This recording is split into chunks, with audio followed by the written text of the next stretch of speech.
Hi everyone, it's James again with The Dog's Way.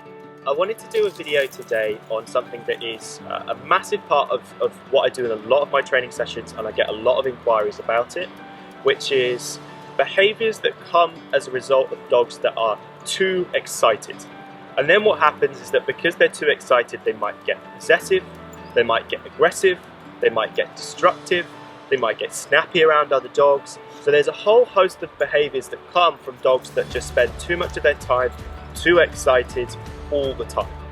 And it's understandable because so much of what we're taught these days is that everything should be about loads of enthusiasm, loads of excitement, loads of reward, really amp it up. But all we really create then is a dog that is just hyper all the time. So what I wanted to show you is some of the exercises that I do with Charlie so that we can do the same games and the same structures, but in a much calmer way. All right, so first thing I'm going to do, I'm just going to bring Charlie over here. Charlie.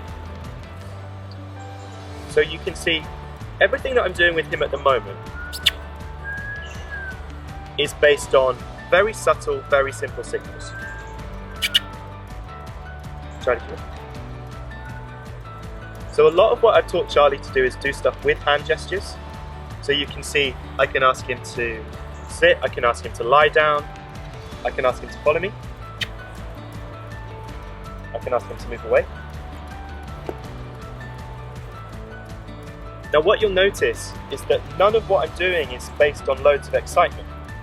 Everything is just really simple, really subtle. Charlie. And I'm sharing the same calmness that I expect of him through me. So the same gestures, the same body language is intent through what I'm doing, okay? You can see as well, I can get Charlie's attention on an object, I'll put a block in place, give eye contact, so he practices patience, he practices self-control, okay, go, before he then goes after an object.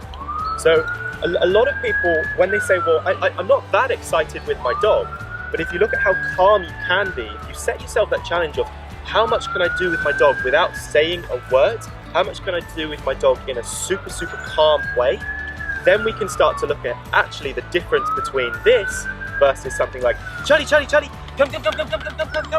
all the time, and the difference that creates for how our dog feels.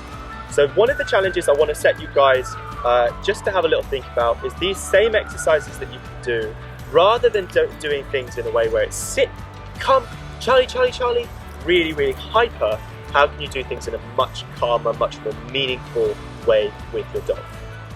If you can get this right, if your dog is at a lower level of excitement, if they are calmer, it is more difficult for them to get aggressive, it is more difficult for them to get frustrated, it is more difficult for them to get possessive of different objects, it's more difficult for them to get anxious. So calmness is such an important part of the relationship that you have with your dog, and that's why I want to pass it back over to you guys and just see how you can think about how you can change some of those daily activities and things that you do with your dog.